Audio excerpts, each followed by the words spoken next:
Baiklah, sekarang kita akan melihat pertanyaan yang pertama ya. Dijelaskan bahwa teori VSEPR untuk menentukan bentuk geometri molekul hanya berlaku pada tabel periodik sampai periode kedua. Alasannya kenapa tidak bisa berlaku pada semua unsur di tabel periodik. Yang kedua, apakah jika dari rumus penentuan jarak dari inti atom sebelumnya menggunakan atom hidrogen dapat digunakan pada atom-atom yang lain? Ini tentang kurva energi potensial ya, yang ditanyakan. Marsanada, yang mana Marsanada? Yang ditanyakan tentang kurva energi potensial ya.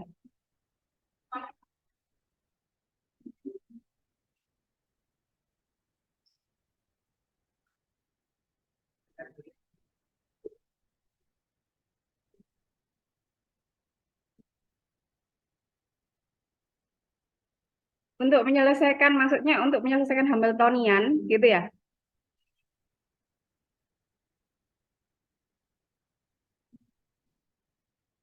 Yang begini, kan maksudnya.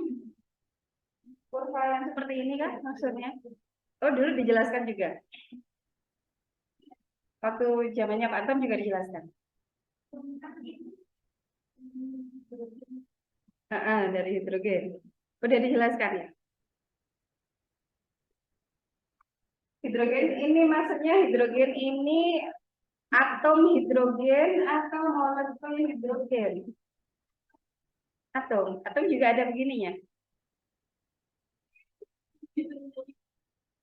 Enggak, bentuk bentuk gambarnya yang dijelaskan ditanyakan ini. Seperti ini. Atau bukan?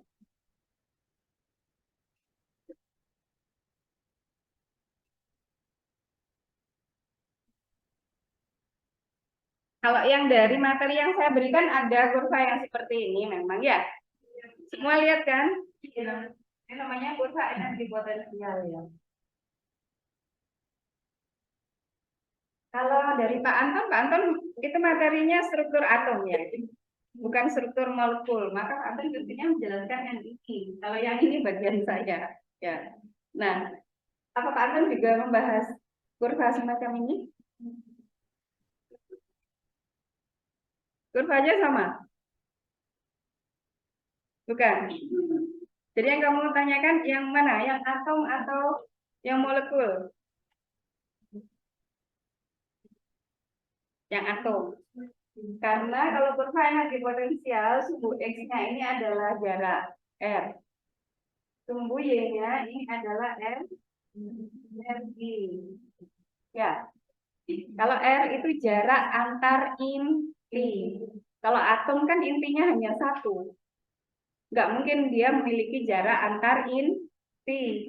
Jarak antar inti itu hanya ada kalau minimal intinya dua, ya kan?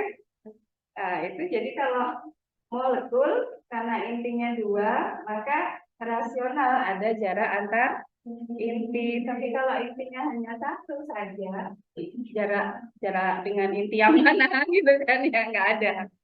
Ya, jadi mestinya tidak ada pembahasan tentang kurva energi potensial semacam ini dalam pembahasan atom. Ya, atau mungkin kurvanya agak mirip seperti ini, tapi hal yang lain. Tentang apa? Probabilitas. Probabilitas apa? Atom hidrogen. Oh, probabilitas atom hidrogen itu hanya ke bentuk-bentuk orbital gitu ya. Ada S, P, D gitu ya.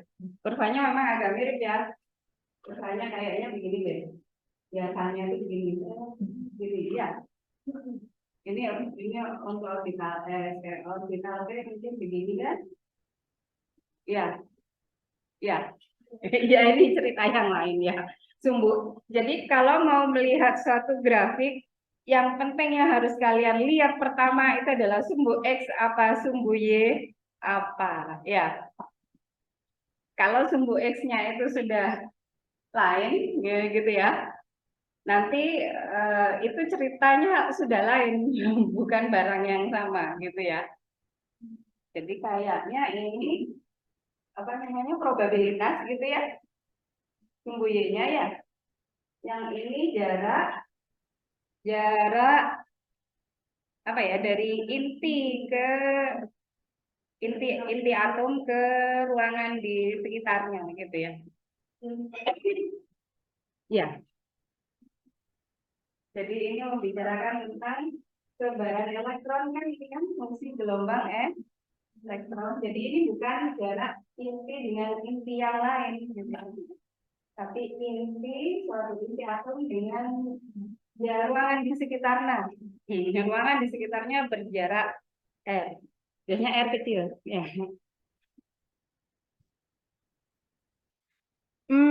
Jadi nggak jadi tanya jadinya. Dari pertanyaan itu, jika rumus penurunan jarak dari inti atom sebelumnya menggunakan atom hidrogen dapat digunakan pada atom yang lain. Ya saya jawab aja kalau tentang probabilitas ini, yang dibahas ini adalah atom hidrogen. Ini juga berlaku untuk atom-atom yang lain asalkan dia masih atom. Ya, bukan belum menjadi molekul. Ya. Jadi sama kita ingat, saya kembali deh sini biar karena harus dibandingkan dengan pembahasan yang sebelumnya dengan pembahasan yang akan datang biar jelas itu bedanya di mana ya.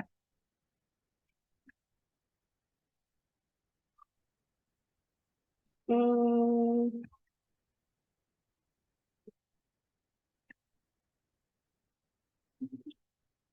Gini deh, dulu belajar konfigurasi ini yang kamu tanya yang ini tadi.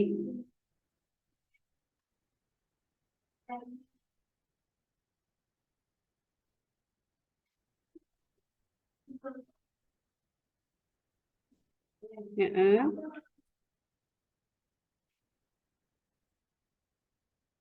Sekarang saya tanya ya, mungkin kalian masih ingat konfigurasi elektron ya. Konfigurasi elektron. Saya tanya atom C.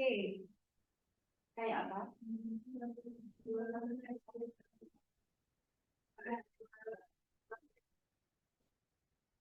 Ini ini konfigurasi keadaan dasar atom C.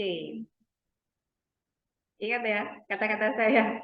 Konfigurasi keadaan dasar atom C. Ini orbitalnya, orbital apa namanya? S. Ini S, ini orbital S bentuknya bagaimana? Bulat. Bulat. Kalau orbital P bentuknya dua bulatan. Dua cuping bulatan. Gitu ya. Ini dua cuping bulatan. Keliru. Orbital 1S dengan 2S yang beda apanya? Besarannya aja. Apa bedanya? Bentuk orbital ya ini. Orbital ini sekalian saja deh saya nanya. Ini yang namanya orbital valensi yang mana?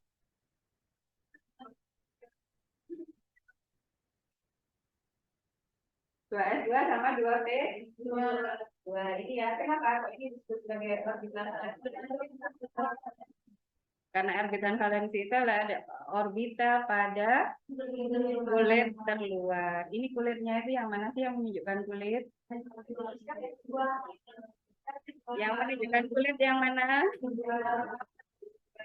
Ini ya, berarti kulit kedua. Kalau yang ini kulit pertama. Kita menyebutnya sebagai apa?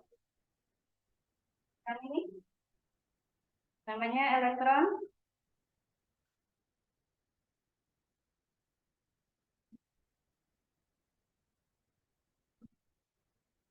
yang ini namanya elektron. Saya pernah dengar namanya elektron kulit dalam. Ya. Oh, saya nggak pernah dengar. Oh iya, ternyata beneran ya. Itu bahasa Inggrisnya biasanya disebut core elektron, gitu ya. Nah, ada kan kulit itu kan memang agak jauh ya. Kalau dari grafik apa namanya tingkat energi, misalkan kulit pertama di sini, di 1S. Nanti kulit 2 itu jaraknya agak jauh, 2S. Kalau 2P bisa jadi dia ada di sini, nggak terlalu jauh. Ya. Nah ini daerah kulit kedua, gitu ya. Ini kulit pertama. Jadi memang kulit antar kulit itu jarak energinya jauh. Ya. Terus tadi saya mau ngomong apa? Iya. Bentuk orbital ya. Bentuk orbital 1S dengan 2S itu bedanya apa?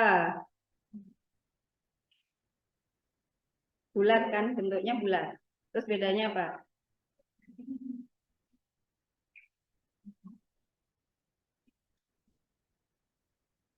Ini sebenarnya 2S ini di dalamnya ini lubang ya. Lubang. Ya. Jadi bola tapi di dalamnya itu lubang. Gitu ya. Jadi daerah ada yang ada elektronnya itu cuma gini gitu ya. Ini lubang. Kalau yang 1S lubangnya itu kecil sekali jadi nggak kelihatan bukan satu titik ini. Jadi kelihatannya seperti bola utuh. Nah, gitu ya. Nah, 3S juga sama, lebih besar lagi bolanya. Apa namanya? Lubangnya itu ya. Nah, itu 1S, 2S, terus kemudian tadi pertanyaannya, apakah orbital, maksudnya kesamaan semacam ini bisa digunakan untuk atom yang lain? Saya bilang bisa asalkan atom, kan gitu ya. Nah, sekarang atom H misalkan ya, konfigurasi elektronnya bagaimana? 1S, 1. Ini adalah konfigurasi elektron keadaan dasar dari atom hidrogen. Sama ya, 1S1, 1S1. Ya. Bentuk orbitalnya bagaimana? Sama apa enggak? Ini dengan ini? Sama ya? Sama kalau yang 1S1 bentuknya ya kayak gini. Cuma ada lubang kecil sekali titik, seperti titik gitu di tengahnya gitu ya. Itu 1S1. Dari sini kita bisa melihat kan bahwa orbitalnya sama. Ya, mestinya nanti persamaannya juga modelnya mestinya sama, walaupun mungkin nanti ada apa yang sedikit berbeda gitu ya, konstanta apa yang sedikit berbeda. Jadi modelnya pastinya sama. Ini atom, yang ini atom, oke, berarti beda atom, ya kan? Tapi sama. Jadi bisa diterapkan asalkan dia masih atom. Ya, nanti begitu molekul beda lagi. Nah, sekalian saja ya, saya bahas ini juga saya bahas di kelas lain. Saya tanya, apakah atom hidrogen itu hanya punya orbital 1S saja? Ya, nggak punya orbital yang lain. 2S nggak punya, 2P nggak punya, 3S nggak punya, 3P nggak punya, 3D nggak punya, 4F punya, nggak punya semua. Hanya punya 1S saja. Kenapa? Sama karena apa? Yang hanya satu apanya? Atom. Nomor atom. Nomor atomnya hanya satu. Nomor atom itu menunjukkan apa? Jumlah apa? Jumlah elektron. Juga menunjukkan jumlah proton. Ya. Jadi hanya punya orbital 1S karena hanya punya satu elektron. Karena orbital itu kan rumahnya elektron ya, bukan rumahnya proton ya, kebetulan ya. Iya. Jadi Ini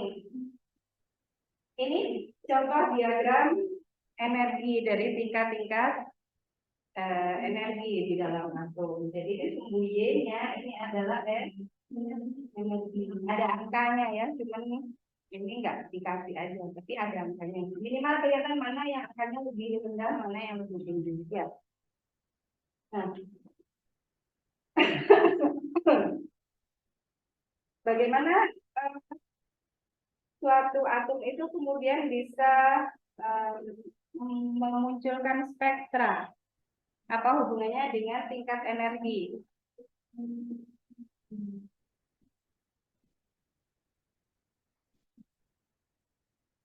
Apa yang terjadi sehingga suatu atom itu bisa memunculkan spektra? Tahu spektra ya? Kalian sudah semester? Oh, masih semester 3 ya? Masih semester 3. Tapi tahu spektra ya? Itu karena proses apa? Munculnya spektra itu karena proses apa? Elektron yang berpindah dari mana?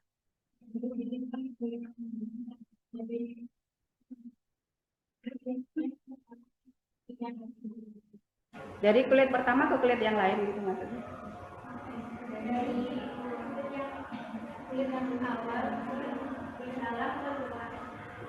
Dalam keluar apa luar ke dalam?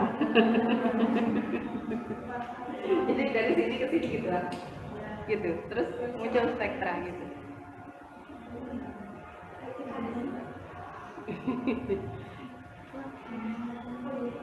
Itu namanya apa? Perpindahan elektron dari satu tingkat energi ke tingkat energi yang lain itu namanya eksitasi. Gitu kan enak ya kalau bahasanya sama kan gitu. Eksitasi sudah langsung tahu semua kan gitu ya. Jadi eksitasi itu perpindahan satu. Kalau eksitasi elektron mereka yang berpindah elektron, misalkan di sini ada elektron satu gitu ya, berpindah dari sini ke tingkat energi yang lain ke sini gitu ya. Ini namanya eksitasi. Ketika eksitasi apa kan? Kemudian memunculkan spektra. Terus kapan dia memunculkan spektra? Kalau dari sini ke sini belum memunculkan spektra. Terus kapan dia memunculkan spektra? Ketika ketika melepaskan energi. Kenapa kok melepaskan energi?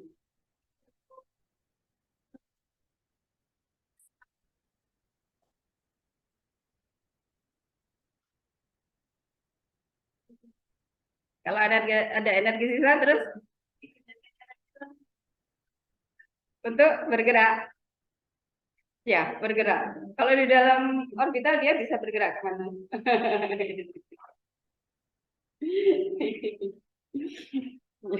Maksudnya kalau kelebihan jadi energi kinetik gitu kan? Ya maksudnya. Ya energi kinetik kan buat jalan-jalan kan? Iya, iya enggak? Nah, jalan-jalan kemana elektronnya?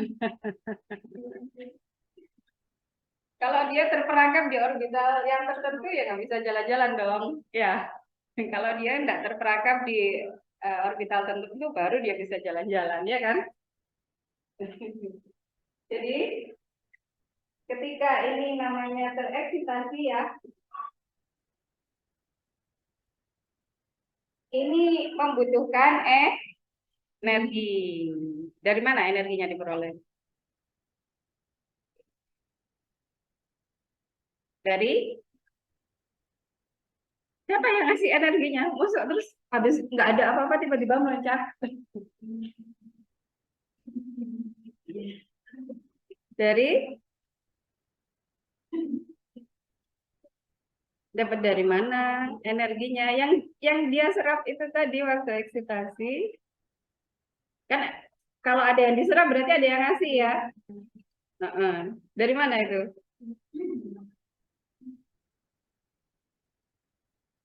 Dari dari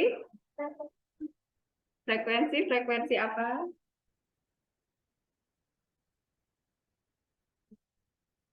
Jadi frekuensi apa? Yang diserap ini apa? Yang diserap energi ya. Energi ada hubungannya dengan frekuensi ya? Nggak ada. Dia sih ngomong ada. Mana yang ngomong ada tadi mana? Apa? NHF. NHF. Apa itu maksudnya NHF? Ini NHF. Energi sama dengan N kali A kali F. N-nya ini apa? Oh, kulitnya. Terus saya ini konstanta, Planck. Terus F ini frekuensi. Oh, ini untuk anu ya, energi partikel dalam kota ya. Iya. Iya enggak? Betulan. Hah? Dari setiap kuanta. Iya, setiap kuanta. Mm-mm. Kalau vibrasi ada pakai apa ini? Kalau vibrasi ininya pakai apa nih? Kalau energi vibrasi.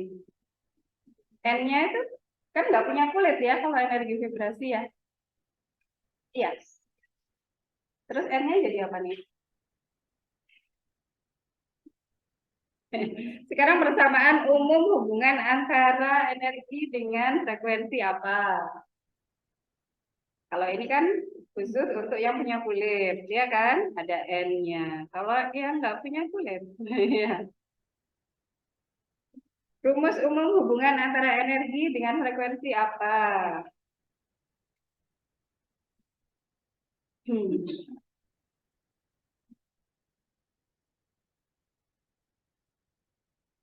Frekuensi itu apa sih?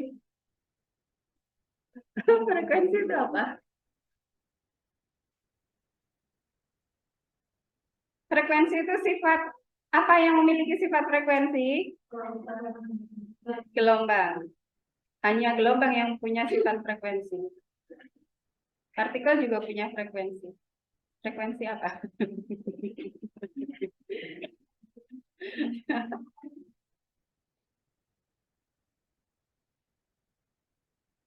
Ini tidak ada yang nemuin persamaan umumnya E sama dengan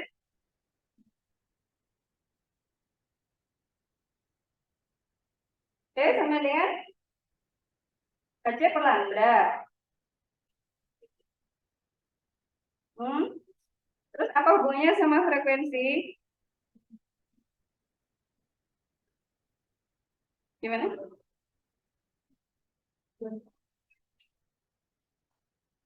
Apa hubungannya lambda sama frekuensi?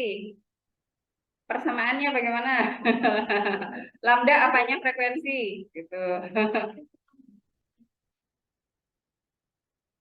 C per lambda adalah frekuensi. Masa. C per lambda apa satu per lambda? C per lambda itu frekuensi. Masa iya sih. Beneran nih. Katanya Bu Lili. Coba di googling sih. Saya kok penasaran. Di googling ya.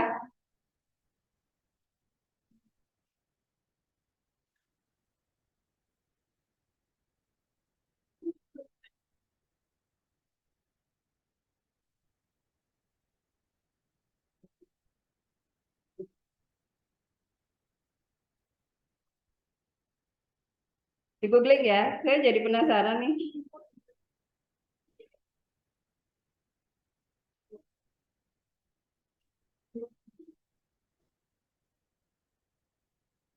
Ada yang nemu?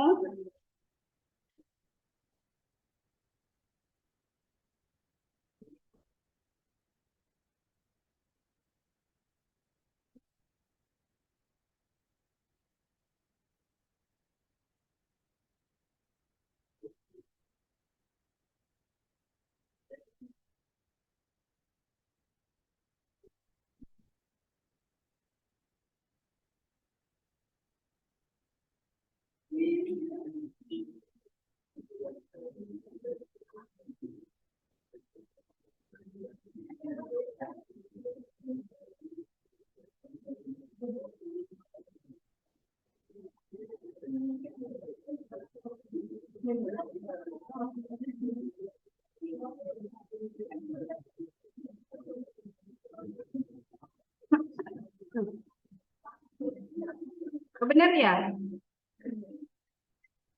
Lambda itu C per V ya? C per V. C per F ya, benar ya?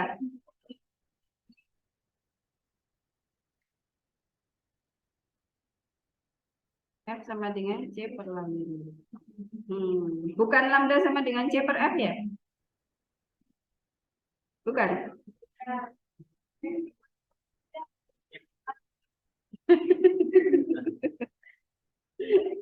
Ya benar lah ya. Ini sama dengan sama dengan ini ya. Nah, terus S-nya ini kemana? Di sini kok hilang?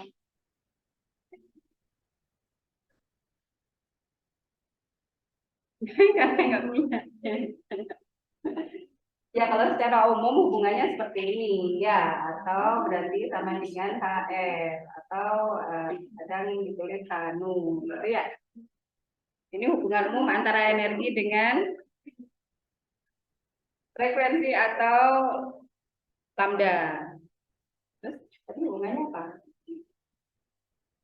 Sama energi ini tadi. Yang diserap adalah energi. Terus energi itu diperoleh dari mana? Itu tadi kan yang saya tanyakan. Ya. Dari cahaya. Cahaya apa? Cahaya? Cahaya apa? Foton. Hah? Foton yang mengenai logam. Hmm? Cahaya. Cahaya itu yang mana sih? Ini lampu ini cahaya bukan? Oh gitu. Kalau matahari itu? Oh gitu. Jadi ini bisa tereksitasi semua benda-benda ini ya kena cahaya lampu. Iya. Orang kalau bilang cahaya itu berarti yang kelihatan ini ya. Ya. Secara umum cahaya itu sebenarnya gelombang apa? Ultrasonik. Ultrasonik itu ultra suara ya. Salah. Jadi cahaya itu sebenarnya dia adalah gelombang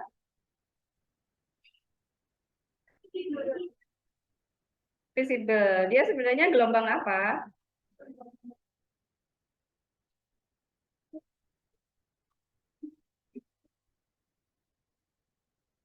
Namanya gelombang apa itu? Saya nggak pernah dengar. Gelombang apa? Apa? Gelombang gelombang TV. Apa? UV. Itu kan namanya ya. Secara umum sebenarnya dia gelombang paduan dari gelombang apa dengan gelombang apa cahaya itu. Atau segala sinar deh. Kalau cahaya kalian menganggapnya yang tampak. Ada yang nggak tampak juga. UV kan nggak tampak ya. UV tampak apa enggak? Nggak tampak. Tapi sebenarnya dia juga sejenis dengan cahaya tampak itu tadi. Secara umum, cahaya itu tadi, baik yang tampak maupun yang tidak tampak itu tadi, dia merupakan gelombang elektromagnetik. Gelombang elektromagnetik itu apa? Tadi katanya cahaya yang kelihatan. Padahal ada yang nggak kelihatan. Gelombang elektromagnetik yang nggak kelihatan kan ada ya. Apa contohnya? UV itu nggak kelihatan. Tapi dia juga gelombang elektromagnetik. Yang lain. Ya ultraviolet sama UV apa bedanya? Yang lain apa? Gelombang elektromagnetik kan buahnya. Hah? Sama. Itu juga gelombang elektromagnetik. Yang lain lagi? X-ray. X-ray itu gelombang elektromagnetik juga? Ya. Ya. Yang lain lagi apa? Inframerah. Inframerah. Jadi kan banyak. Dan itu semua kelihatan apa enggak? Enggak. Yang kelihatan hanya sedikit tadi itu. Yang merah, kuning, hijau, putih ini. Ya. Yang lain-lain itu kan yang enggak kelihatan. Ya. Bagaimana kok gelombang elektromagnetik tadi itu bisa memberikan energi ya? Saya gambar dulu ya, untuk ingat ya. Gelombang elektromagnetik gitu ya.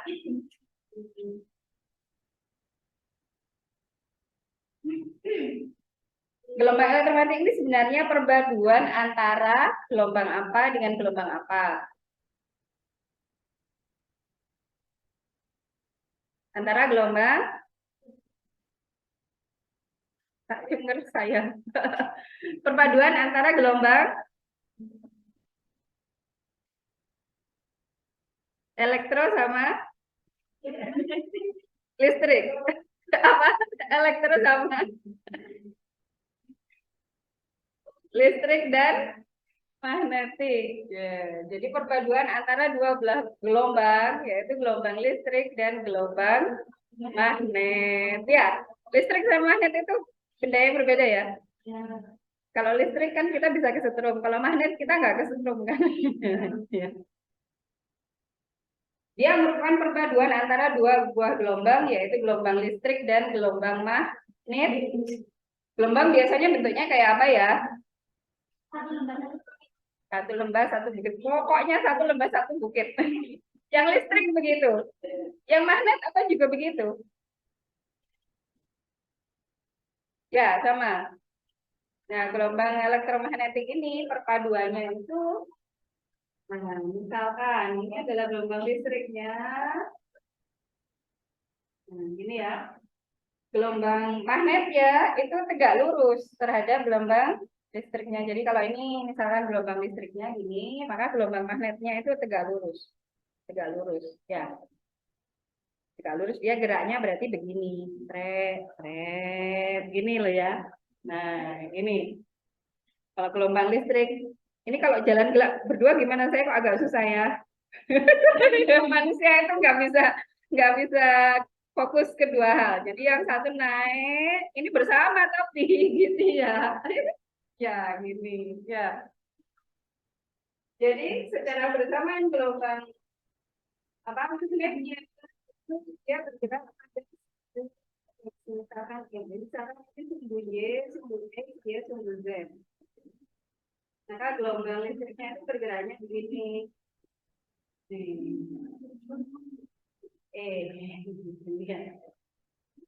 Biar kelihatan ya. Ini gelombang magnetnya.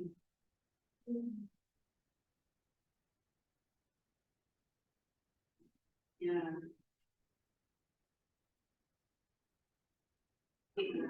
Kelihatan ya? Kalau yang satu bergerak naik turun, yang satunya bergerak begini, tapi bersama, ya. Dia bersama. Nggak sendiri-sendiri ini karena saya nggak bisa aja ini otaknya ini bersama bergerak ini aja susah ini. Kalau kalian ikut apa ada latihan fokus, nah itu kalau bisa bergerak dua hal secara bersama dan itu sinkron terus, nah itu berarti fokus kalian bagus. Nah seperti itu gelombang elektromagnetik tadi jenisnya apa saja kalian kan sudah menyebutkan ya. Misalkan yang paling banyak kita lihat langsung itu yang visible, ya. Simbol ini terdiri atas apa saja, cahaya apa saja?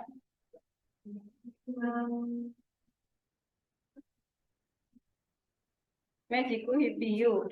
Magiku hibiu. Di atasnya visible, ini ada cahaya apa? Atau sinar apa? Di atasnya visible.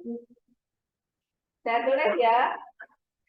Visible itu merah, magiku Di atasnya visible, ultra, ultra violet, ya, atau ultra ungu, ya. Ultra itu kan di atas ya, ya, ya enggak? Ultra itu di atas apa di bawah? Kalau di bawah apa? Kalau ultra di atas, kalau di bawah apa? Infra. Jadinya di bawahnya visible, namanya inframerah karena di sini merah. Maka yang di bawahnya ini namanya inframerah atau infrared, ya kan? Di bawahnya inframerah apa? Microwave. Ya, gelombang microwave itu kan gelombang ya, gelombang mikro. Di bawah microwave dari sudah ketemu sekarang ya, sudah di googling ya. Di atasnya UV. Enak ya kalau ada Google, semua jadi pinter. Ya, ini berdasarkan urutan ini berdasarkan apanya? Panjang gelombang. Panjang gelombangnya gimana? Yang mana yang panjang, mana yang pendek?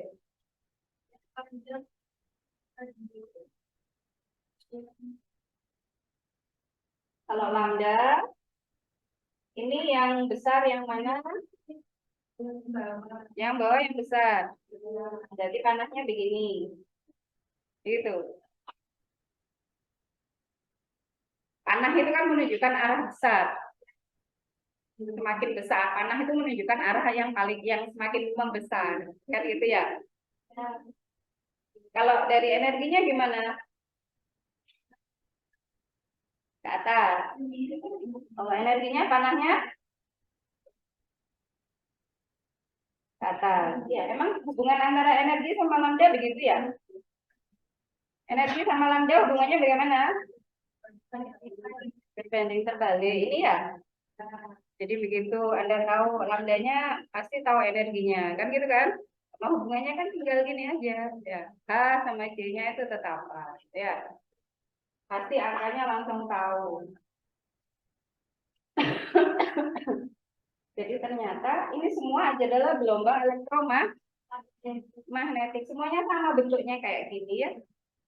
Terdiri atas dua gelombang listrik sama magnet yang berjalan bersama-sama. Yang beda apanya?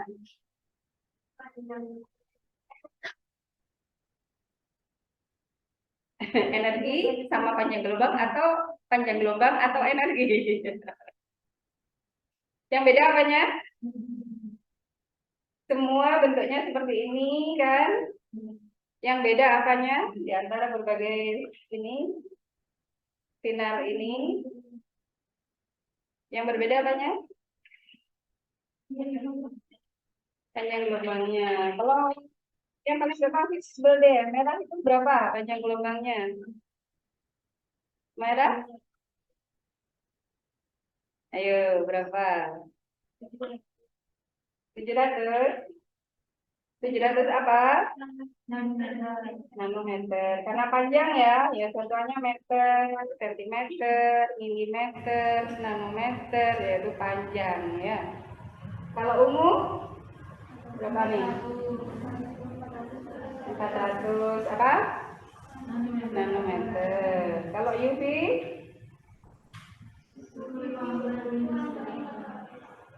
kurang dari 400. Sampai berapa? Sampai berapa? Googling lagi. Ya, googling lagi. Tempatnya di mana? Karena di tempat yang lain. Berapa? UV. Panjang gelombang sinar UV.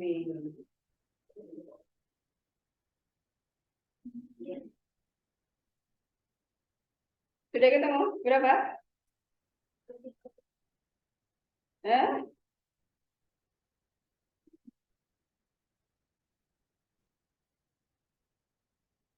Saya suka kalau ngajar kalian terus googling.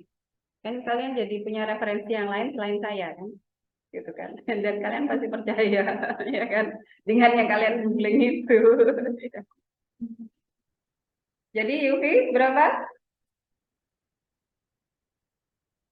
10 nanometer. Masa salah keyword mungkin itu. 200? Adik enggak dengar saya. 200? 200 sampai 400. Gini ya. Satuannya? Nanometer. Ya cukup kita tahu ini aja, yang lain itu ya kira-kira mengikuti lah ya. Kalau ini berarti lebih kecil ya kan? Kalau ini lebih besar. Lambdanya kan? Lambda, yang disebut lambda itu yang mana? Kalau dalam suatu gelombang.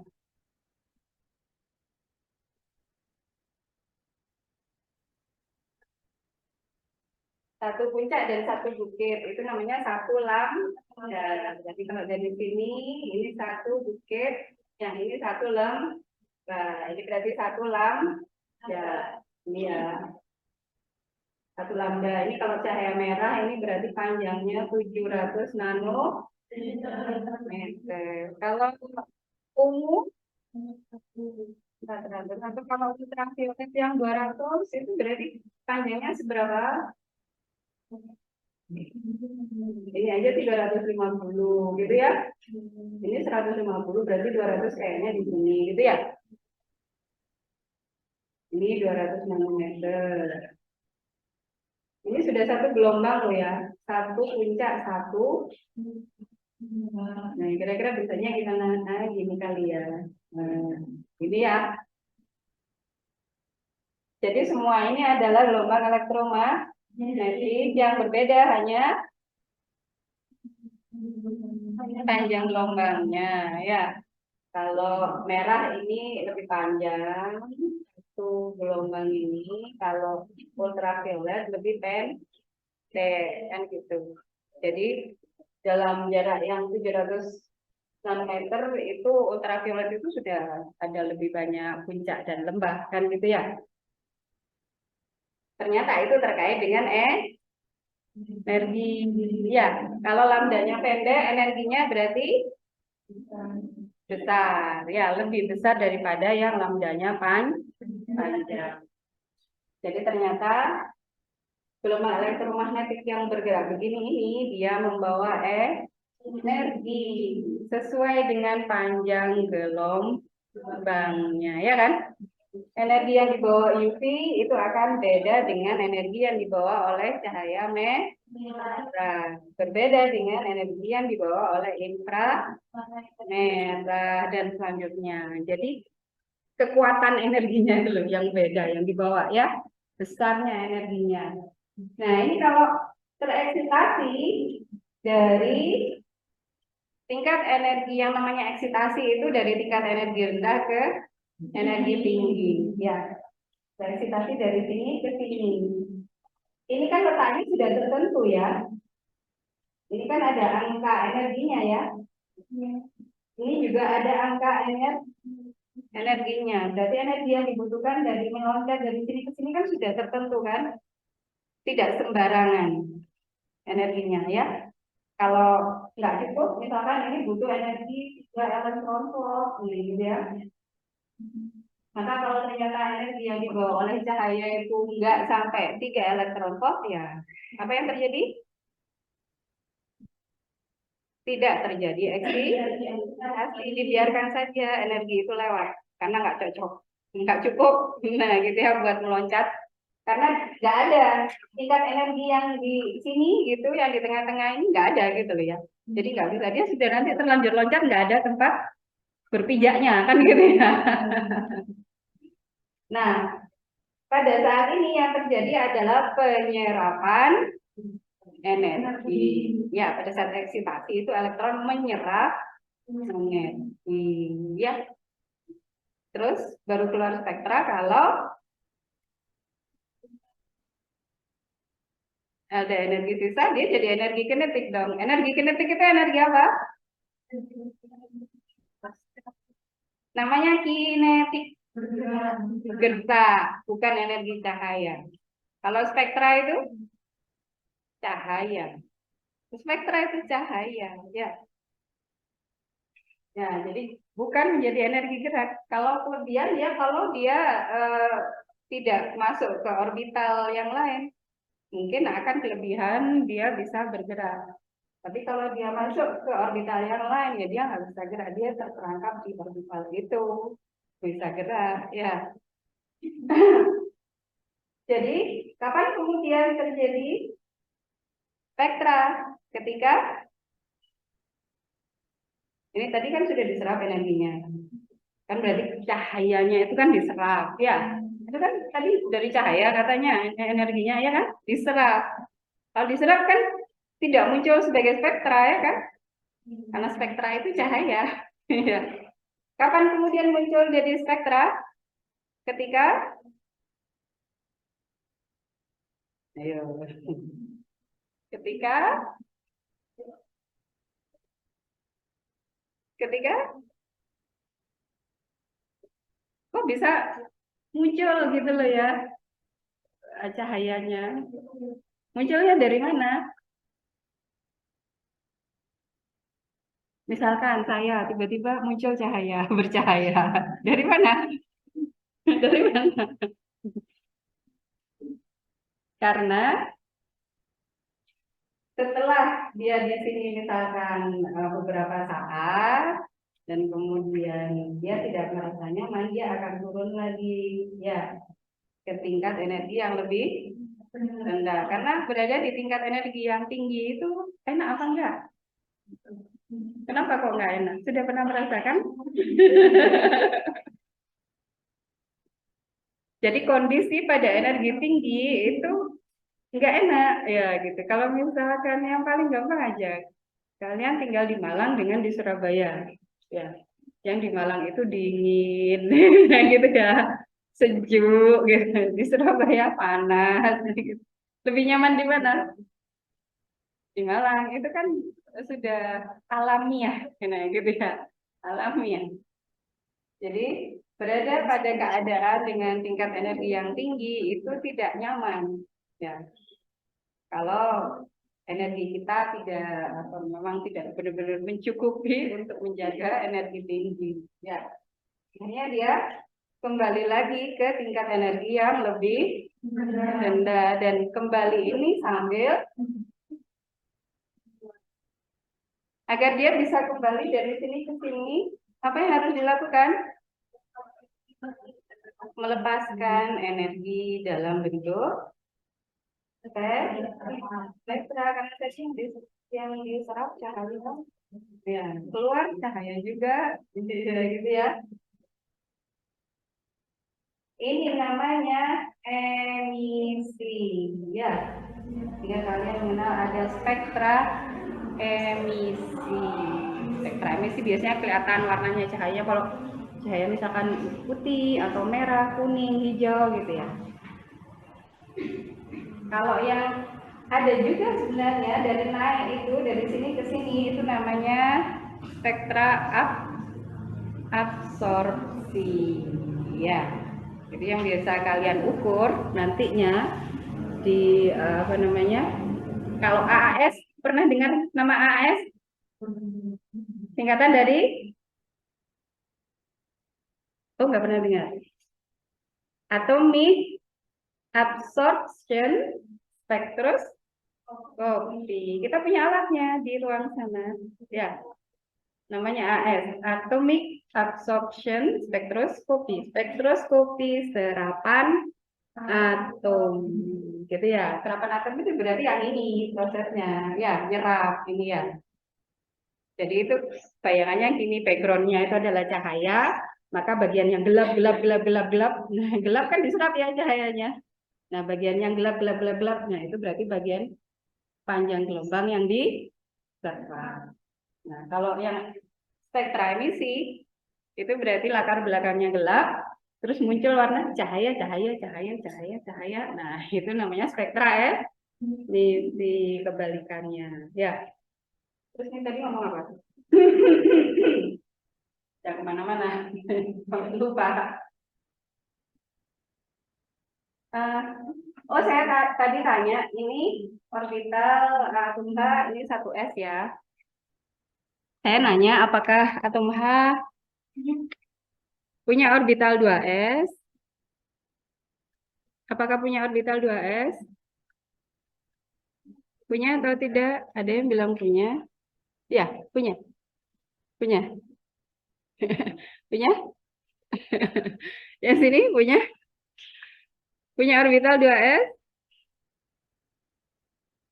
Ayo, punya apa enggak? Ada yang bilang enggak, ada yang bilang punya. Terus gimana enaknya? Kita kesepakatan aja apa gimana? Setengah punya, setengah enggak punya gitu. Ini, lihat ya. Apa ini judulnya? Spektrum atom hidrogen. Hidrogen. Kalau ini backgroundnya gelap, kemudian ada garis-garis cahaya ya. Ini yang tampak itu yang ini. Makanya ada warnanya merah, kuning, biru dan lain sebagainya itu. Ini cahaya tampak. Yang lain ini ya kelihatan. Mungkin sebenarnya nggak kelihatan ya kalau pakai mata kita. Tapi kalau pakai alat itu jadi alat pendeteksinya jadi kelihatan gitu ya. Backgroundnya gelap. Ini berarti spektrum E, emisi. Ya, emisi. Emisi. Bukan AS ini berarti alatnya. Alatnya atomic emission spectroscopy. Atom H ya. Sekarang saya tanya, ini sumbu X-nya ini itu menunjukkan apa? Panjang gelombang ya, ini lambda ya, panjang gelombang. Misalkan saya punya garis spektra di sini, panjang gelombangnya enaknya berapa? 105 misalkan ya, nanometer. Kalian langsung bisa ngitung energinya ya? Langsung bisa ngitung energinya apa enggak? Bisa, dari mana? Iya, ini kan sudah ada nih. Ya, begitu tahu lambdanya, kalian pasti bisa menghitung energinya, ya. Terus, saya punya yang di sini deh, yang kuning ini warna kuning nih. Lambdanya berapa ini? 500, anggap 530 nanometer, ya. Langsung bisa ngitung energinya ya. Jadi, langsung kelihatan bahwa satu garis ini terkait dengan satu nilai energi. Ini ada satu nilai energi, satu nilai energi, satu nilai energi. Semuanya ini ada banyak satu nilai energi. Setiap satu garis spektra itu terkait dengan satu nilai energi tertentu. Ya, dari mana? Dari sini kan tadi kalau emisi kan perpindahan dari sini ke sini. Ini kan satu nilai energi tertentu. Ya, misalkan di sini ada 3S. Misalkan habis seleksi tadi ke sini, terus turun ke sini, nah ini energinya apa nih kan? Misalkan ini energinya berapa tadi? 105 nanometer. Misalkan ini 430 nanometer. Misalkan ini ada atau 4T gitu ya. Eksitasi dari sini terus naik ke sini. Nah, pas turunnya dia melepaskan lagi cahaya ekstra. Panjang gelombangnya anggap saja berapa? Oh, keliru ya. Panjang gelombang yang pendek itu energinya justru tinggi ya. Keliru ya. Nah, saja ini yang tengah-tengah. Padahal 30 nanometer. Yang ini energinya lebih tinggi berarti lambdanya lebih pendek ya. Anggap saja 105 ya. Yang ini anggap saja 800 gitu ya. 800 nanometer. Ya, begitu ya.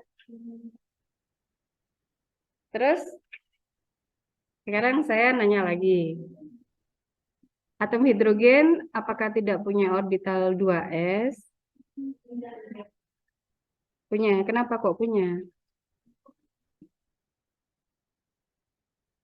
Ada yang bilang nggak punya. Ada yang bilang punya. Yang benar yang mana? Punya tapi tidak terisi. Iya, iya benar kan?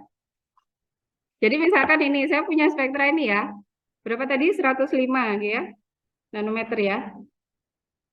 Kalau 105 nanometer, di sini saya asumsikan itu emisi dari 4P ke 1S.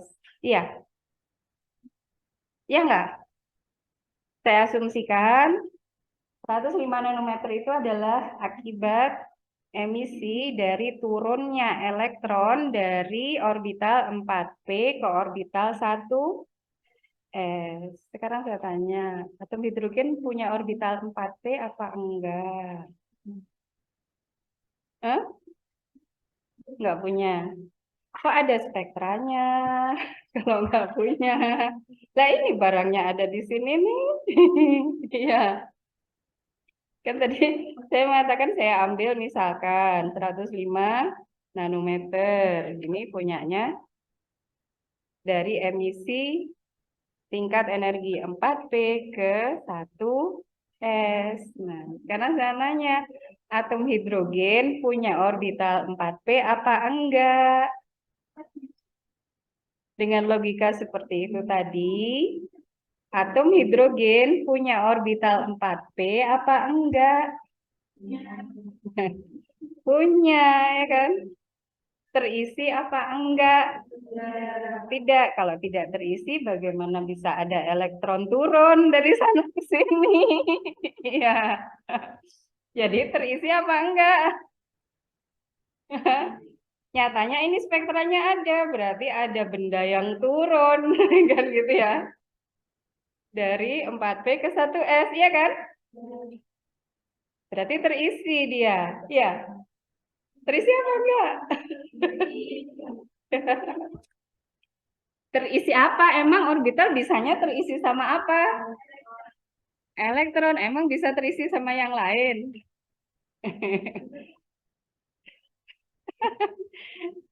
Ya. Jadi gimana nih? Kenapa? Kenapa kamu tidak yakin bahwa di 4P itu terisi elektron? Kebanyakan.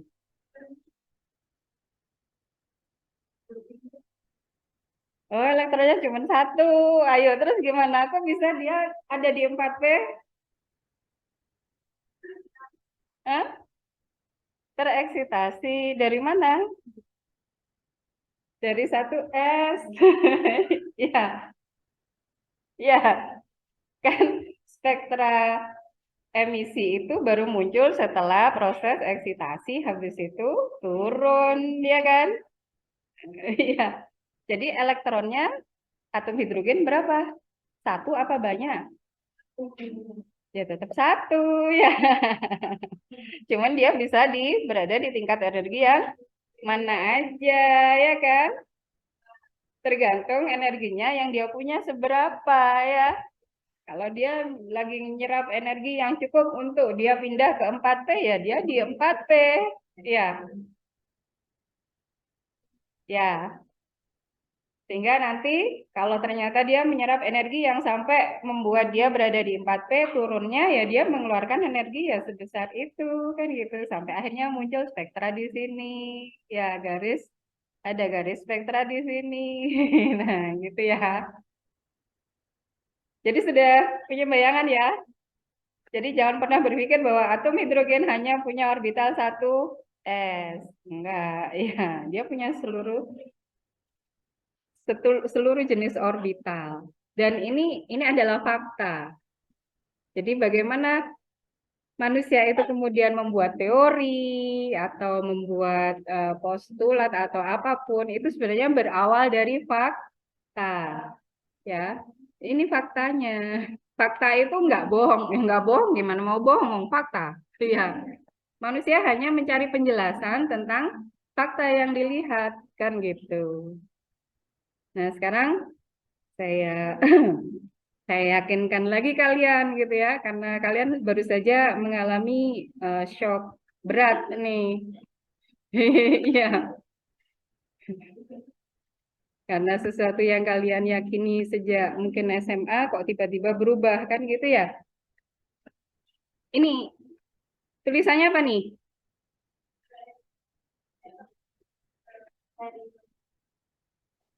Jadi tingkat-tingkat energi dari atom hidrogen. Ada 2 S di sini? Ada 2 S? Ada enggak? Oh, kurang besar ya? Gimana cara membesarkannya ya?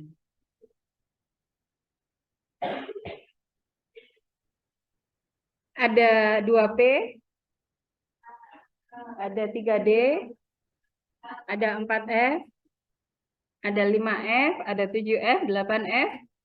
Ada enggak? Ada. Ini sampai tak hingga. N-nya ini sampai tak hingga. Lihatin. Ya, kulitnya ini sampai tak hingga. Dan kemudian bentuk orbitalnya semuanya ada. S, P, D, F semuanya ada. Gitu ya. Cuman kita belum familiar aja dengan bentuk orbital setelah F ini bagaimana. Itu jarang. Karena biasanya lantanida itu terakhir sampai F ya.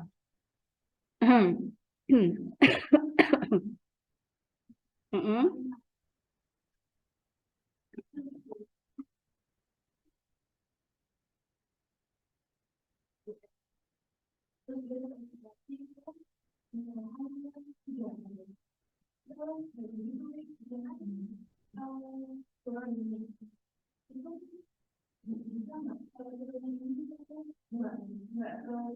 Oh, bisa aja, bisa.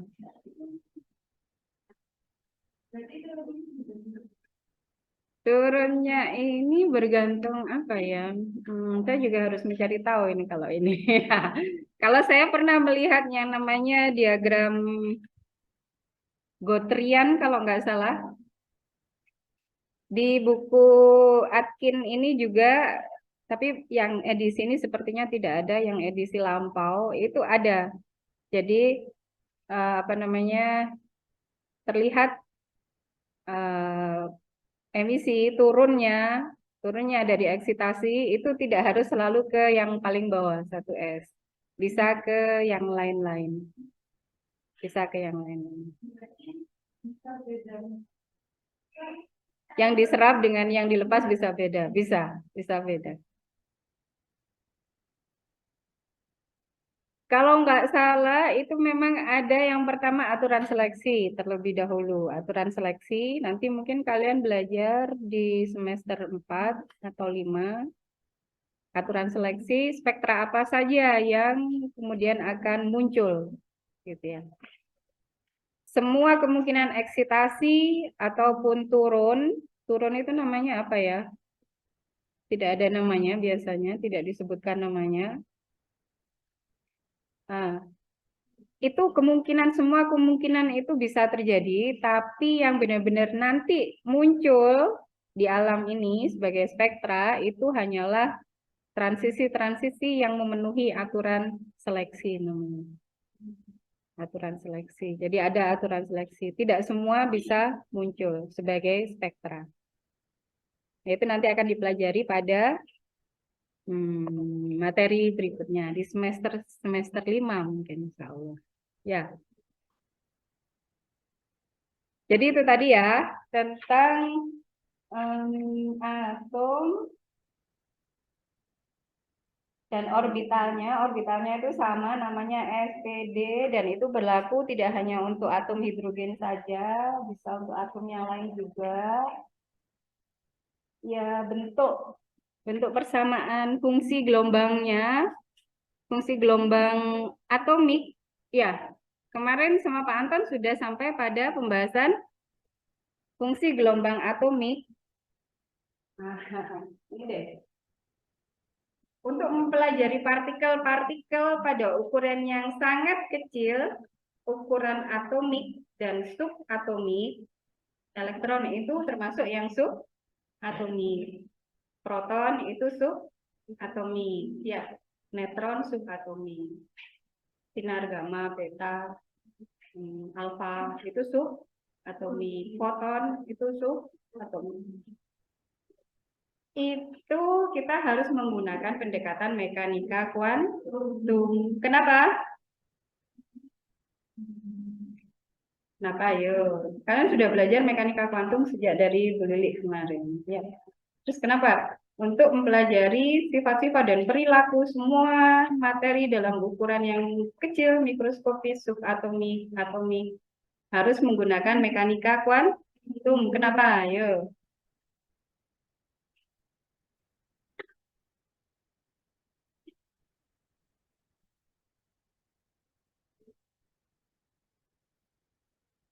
Kalian sudah belajar kan bagaimana cara teknisnya ya bersama Bu Lili ya, mungkin HFC sama dengan MC, terus ngitung nilai eigen lah, ngitung nilai harap lah, macam-macam. Sudah kan ya belajar ya. Sekarang kenapa harus menggunakan itu? Kalau ngitung apa namanya sifat-sifat meja kan nggak pakai mekanika kuantum kan? Iya. Hah? Enggak kan? Enggak apa iya? Kalau kamu misalkan ngukur kecepatan mobil bergerak pakai mekanika kuantum? Enggak kan? Kenapa kalau mengukur kecepatan elektron bergerak pakai mekanika kuantum? Kenapa? Mm-mm. Karena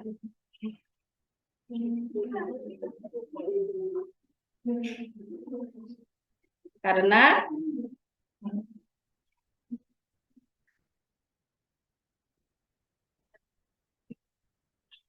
kenapa kok tidak dapat dipastikan? Bergerak terus sampai bikin pusing gitu. Oh iya, kenapa kok elektron geraknya itu nggak bisa ditentukan? Pasti hanya kebolehjadian saja ya yang bisa diukur. Yang dari geraknya terlalu cepat, cepat sekali geraknya. Oh, kenapa kok geraknya cepat sekali? Berada di orbitalnya, terus geraknya di situ bergerak apa enggak? Geraknya cepat sekali. Akhirnya posisinya tidak bisa dipastikan. Saya itu seperti punya kipas angin, ya. Punya kipas angin di rumah. Itu kalau diem kita kan tahu bilah-bilahnya itu di mana, ya. Tapi begitu muter itu sudah langsung kayak lubang begitu ya. Ya enggak? Kayak nggak ada bilah-bilahnya. Ya, kayak bolong begitu aja ya. Ya hampir-hampir seperti itu ya bayangannya ya. Sehingga kita mau menentukan posisi bilahnya di mana itu udah nggak jelas, udah kayak awan gitu aja kan.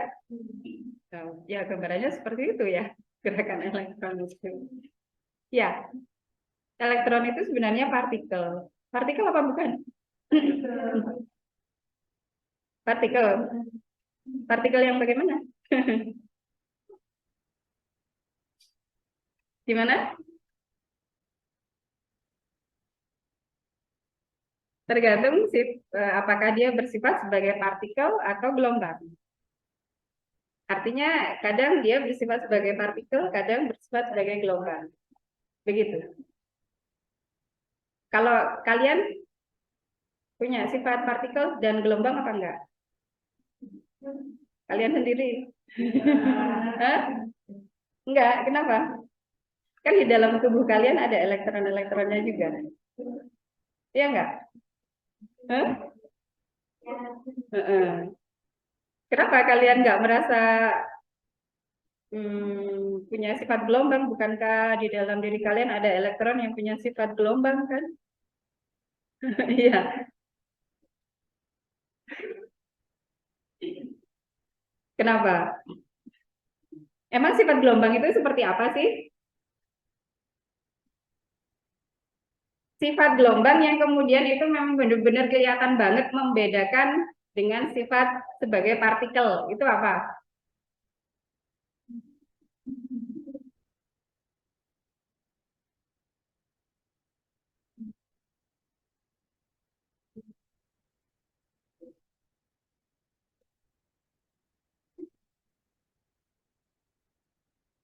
Ayo, gimana dulu waktu SMA ada percobaan, misalkan cahaya dilewatkan pada ini celah sempit, kan begitu kan? Apa sifat gelombang yang dia tidak dimiliki oleh partikel? Merambat. Kalau partikel nggak bisa merambat ya. Kalau partikel bisanya lari gitu ya. Jadi apa? Sifat yang benar-benar membedakan antara gelombang dengan partikel. Pembiasan, partikel nggak bisa membias. Membias itu yang seperti apa sih? Membengkok. Interferensi. Gelombang bisa interferensi. Kalau partikel nggak bisa. Interferensi itu kayak apa sih? Iya. Interferensi itu yang kayak apa?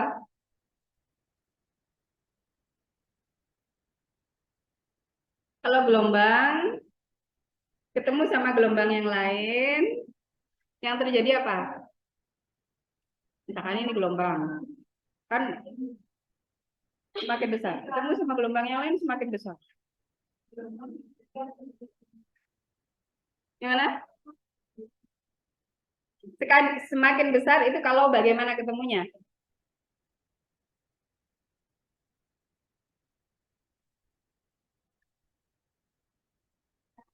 Hmm. Pernah main di ini ya, di pantai itu ya? Pernah.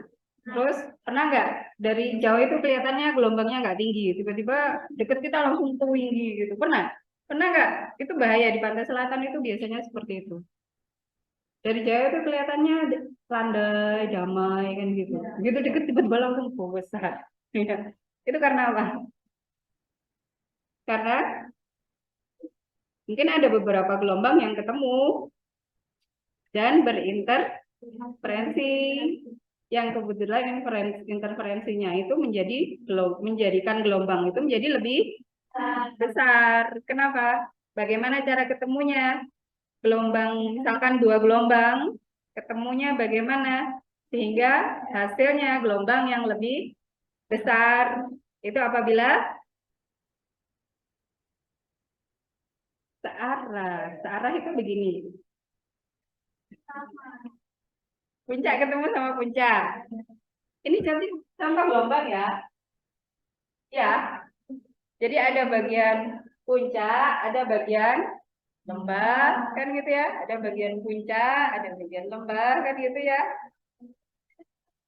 Kalau puncak ketemu puncak itu berarti gimana? Gelombang satu misalkan begini. Gelombang yang satunya lagi begini juga, gitu ya. Terus ini ketemu. Jadinya tambah besar begini. Gini. Kalau lembah, sama lembah, lembah. Satunya lembah. Terus jadinya jadinya tambah besar apanya? Lembahnya semakin besar gini. Nah, kalau lembah sama puncak ketemu gimana? Yang terjadi adalah gelombangnya menjadi tidak ada, hilang, gitu ya. Ini namanya kita menyebutnya dia lagi fasanya naik, gitu ya. Ini fasa naik. Yang ini naik, ini turun naik. Ya. Jadi ini hanya plus minus itu hanya menunjukkan fasa gelombangnya naik atau lagi turun. Ya, gitu ya. Ini sifat yang tidak dimiliki oleh partikel, yang ya enggak. Partikel bisa berinterferensi enggak? Misalkan ini apa namanya mbaknya yang ini ketemu sama mbaknya yang ini bisa berinterferensi? Bisa. Apanya yang berinterferensi? Badannya. Badannya masuk ke satu ke yang lain gitu lah maksudnya. Gimana? Dengan ini gelombangnya kalau ketemu ini kan masuk kan jadi satu kan? Ya kan jadi ini hilang ya. Kalau sudah jadi satu yang besar kan ini hilang ya. Bisa mbaknya yang ini terus berinterferensi dengan mbaknya yang ini bisa Bisa, bisa kalau bisa agak menakutkan juga kayak gitu. Ya, jadi itu sifat gelombang sama materi yang kelihatan beda banget ya. Kalau materi ketemu sama materi yang lain atau partikel ketemu dengan partikel yang lain, yang terjadi adalah partikel ketemu dengan partikel yang lain, yang terjadi adalah apa? Bertabrakan. Ya, bertabrakan dia, bukannya berinterferensi. Ya, ya. Kalau gelombang dia berinterferensi. Dia nggak tabrakan ya. Dia apa? Menggabung aja gitu menjadi satu, ya. Ini tadi ngomong apa ya? Waktu gue ngomong gelombang. Saya mau ngomong apa tadi? Partikel terus gelombang. Ada elektromagnetik.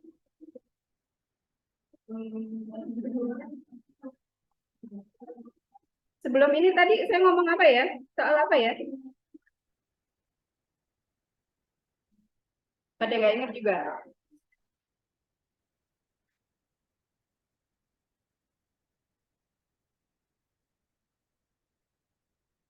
Saya lupa. Kita kembali ke laptop saja.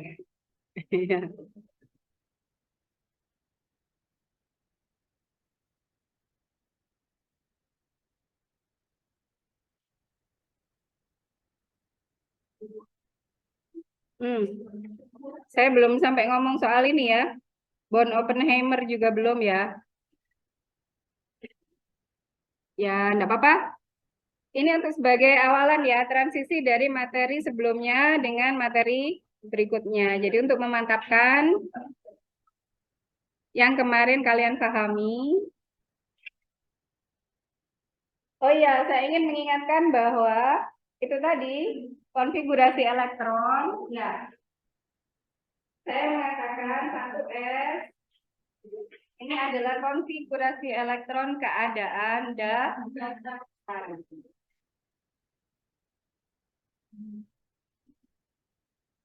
Yang ini juga keadaan dasar. Ada keadaan-keadaan yang lain ya. Misalkan 1S2 bisa apa enggak? Hidrogen konfigurasinya 2S2 2S1 bisa apa enggak? Bisa ya. Sekarang dengan yakin ya. Misalkan 3P1 bisa enggak? 4D1 bisa enggak? Oh bisa. Sekarang sudah yakin ya? Karena ini nanti yang akan menjadi pengetahuan ini itu yang akan membawa kita kepada pembentukan orbital molekul. Karena itu saya harus memastikan ini bahwa kalian sudah merasa seperti ini. Harus merasa seperti ini. Jadi yang ini namanya konfigurasi elektron keadaan terefleksi.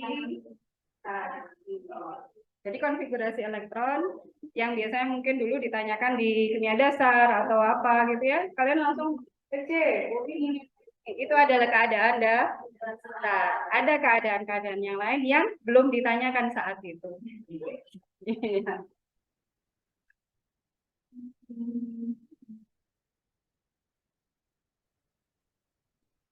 Jadinya untuk potensial energi, kurva energi potensial saya belum cerita ya. Ya, berarti nanti saya harus cerita. Baiklah, karena waktunya sudah tidak cukup, saya cukupkan sekian materi dari saya. Kita lanjutkan, semoga minggu depan bisa lebih banyak yang kita peroleh ya.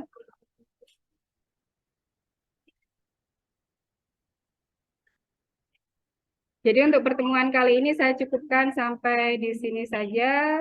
Semoga apa yang kita pelajari bermanfaat. Alhamdulillahirrahmanirrahim. Assalamualaikum warahmatullahi wabarakatuh.